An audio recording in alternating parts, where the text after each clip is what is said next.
Hola a todos, soy Tokuisatsu y hoy vamos a repasar el episodio 3 de Number One Sentai Go Shibuya. Este capítulo nos ha traído varias referencias interesantes, momentos graciosos y un debut inesperado, así que sin más preámbulos, ¡comencemos! El episodio comienza con Joel en su nuevo empleo en una tienda de verduras, donde por culpa de su olfato y su manera de expresarse lo lleva a ser despedido casi de inmediato. Al salir del lugar se encuentra con Rico, quien le revela un detalle importante. Todas las personas que hayan realizado un contrato por el anillo reciben una habilidad especial. En su caso, posee la audición mejorada, mientras que Ryugi cuenta con la fuerza sobrehumana y Joel tiene un sentido del olfato mejorado. Esta información también sirve para aclarar la misteriosa habilidad de Tutsumi vista en el primer episodio. Justo en ese momento, Joel capta un aroma intenso a melocotón, y sin pensarlo demasiado decide seguirlo. Su instinto lo guía hacia una plaza abarrotada de gente que ovaciona con entusiasmo un hombre. Rico le explica que se trata de Atami Tokonatsu, el primer ministro más joven de Japón cuya popularidad es asombrosa, con un índice de aprobación de 5000%. En medio de la euforia del público, Atami realiza su icónica pose, sin previo aviso saca un Sentai Ring. Ante los ojos de toda la multitud se transforma en Dom Momotaro, desatándose la sorpresa y el asombro de todos los presentes. Tras el opening, se nos muestra el título del episodio. En la tienda de verduras, el jefe se queja de que por culpa de Joeru su negocio se paralizó. Con frustración, menciona que le gustaría tener la misma popularidad que Atami. Sus palabras son escuchadas por un No One, que se apodera de su cuerpo y lo lleva a la plaza donde Atami sigue con su presentación. Al llegar, se presenta a sí mismo como el número 1 en popularidad en No One Guardo. Pero antes de siquiera terminar su frase, Atami le ataca por sorpresa como si se tratara del auténtico Taro. En ese momento revela su habilidad especial, Summon, que le permite manifestar origami de un perro, un mono y un faisán, cada uno con colores peculiares. Con ello, atacan al No One y a los Saiyajis, obligándolo a retirarse y celebrando con la multitud que lo ovaciona. Pasando de cena al café, vemos el trío conversando sobre la posibilidad de quitarle el anillo a Atami.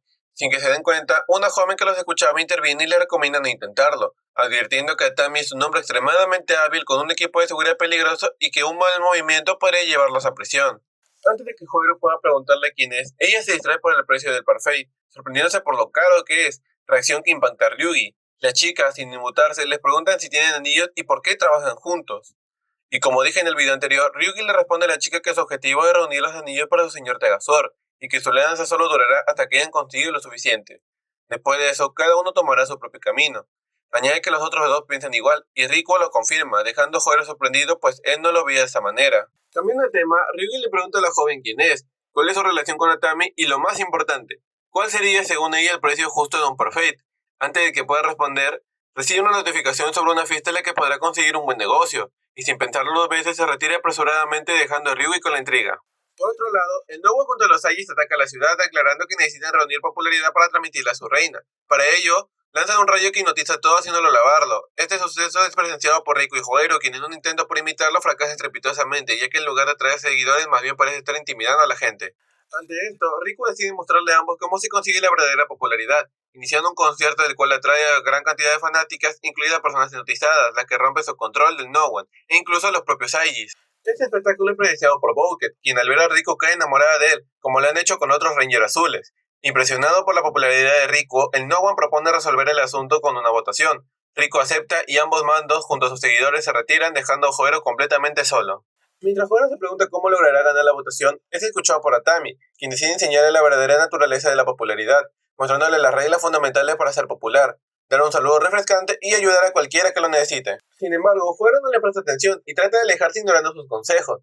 En un intento por evadirlo, llega a la lavandería, donde gracias a su olfato termina ayudando a una persona. Este acto es presenciado por Atami, quien con una sonrisa lo anima con unas palabras inspiradoras, asegurándole que si sigue así, podrá convertirse en el número 1 en popularidad. Luego, Joero, Rico y el No One se reúnen para dar inicio a la Nichibono Battle! Ready, go! Con ello, varios papeles llegan volando, a lo que el No One menciona que son las manifestaciones de las personas, y con la urna llena deciden hacer el conteo, donde para sorpresa de todos el ganador es Atami Tokonatsu. Atami aparece riendo declarando que él es el único que puede ser el número 1 en popularidad.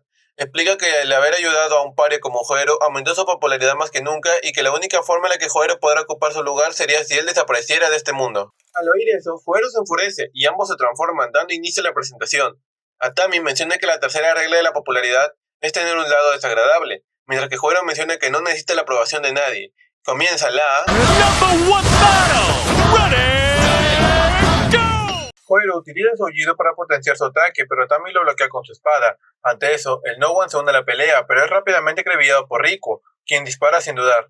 Atami, sin perder el tiempo, usa al No One como escudo, y cuando los Saiyajins intentan sumarse al combate, son interceptados por Ryugi, quien saca su arma individual. En medio del caos, Bouket se une a la batalla con su mecha, cuyo interior está repleto con fotos de Riku. Sin conocer este detalle, Riku llama a la Tegazor y la combina con su Leo Buster Go, formando al Tegazor Blue. La batalla se intensifica y tras varios intercambios de disparos, Riku logra derribar por unos segundos al mecha de Bouket, destruyendo una de las fotos preciadas para ella de él. Furiosa por lo ocurrido, Bouket arremete con todo, atacando desenfrenadamente, sin saber que su objetivo es el propio Riku. Volviendo con Atami, este saca un nuevo Sentai-Ring, el de Jetman, pero en lugar de cambiar de forma, obtiene la habilidad de volar. Sin embargo, a pesar de ello, Joero logra alcanzarlo. Mientras tanto, la batalla entre Riku y Bouket continúa. Riku consigue hacer que ella baje la guardia y aprovecha el momento para ejecutar su finisher, la deslumbrante lluvia de meteoritos del león, el León Gatorin Basto, con el que logra destruir su mecha obligándola a retirarse.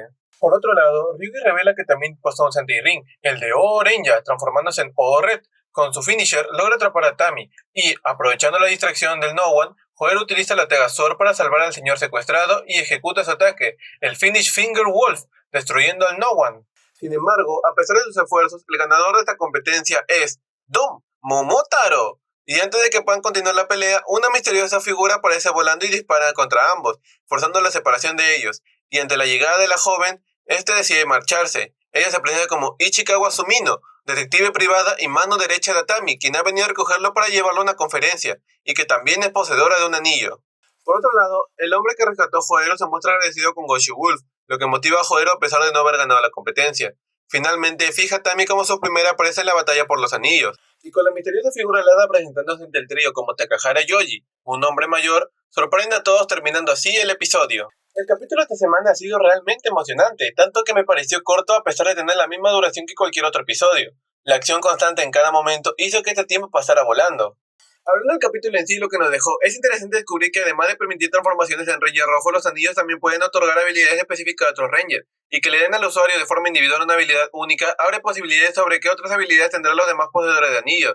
Por ejemplo, el guerrero verde que parece estar relacionado con el joven que aparece en la preview. Lo curioso es que este personaje nunca apareció en el material promocional, lo que lo convierte en una gran sorpresa y me deja intrigado sobre su papel en la historia. En cuanto a los villanos, cada vez tengo más dudas sobre quién es exactamente la reina y cuál es su verdadero objetivo. Todo indica que necesita energía para recuperar su forma original y quizás los anillos de los Gosuger o la energía de los No One sean clave para ello. Espero que los próximos episodios nos den más respuestas sobre este misterio. Por otro lado, el enamoramiento de Bouket por Riku me pareció bastante gracioso. Sus interacciones pueden volverse muy interesantes, especialmente cuando ella descubre que él es Goshu Leo. En el caso de Joero, es notable cómo poco a poco va encontrando motivación. Esto le da más peso a lo que mencionó Tegazor, sobre que aún debe descubrir la verdad sobre sí mismo. Espero que a medida que avancen los capítulos veamos una evolución en su actitud e intentemos cuál es su verdadero deseo. Sobre Ichikawa, me intriga cómo lo desarrollarán en la serie y cuál será su motivación para unirse al equipo. Con la llegada de Yoji, es posible que su integración tome más tiempo. Para cerrar, el hecho de que Tatsumi y Atami conserven sus anillos sugieren que podrían regresar en el futuro quizás con más anillos en su poder. De hecho, el que Atami tenga dos es una clara referencia a Toshiki Inoue, el padre de Akiko Inoue, quien es la escritora de la serie, ya que tanto Jetman como Don Brother fueron escritos por él, lo que hace este detalle aún más significativo. Por último, el hecho de que Don Momotaro haya ganado el enfrentamiento me deja pensando si en próximos episodios veremos más ganadores aparte de lo que fue Goshu Wolf en los primeros 2 episodios. ¿Y ustedes, qué les pareció el episodio? Déjenme su opinión en los comentarios. ¿Qué les sorprendió más de este capítulo? ¿Qué habilidades creen que tendrán los próximos Sentai Ring y qué papel jugarán en Chicago y Yoji en la historia? El próximo episodio promete más acción y sorpresas, así que nos vemos el próximo sábado para seguir descubriendo esta gran historia. Gracias por ver y nos encontramos en la próxima review.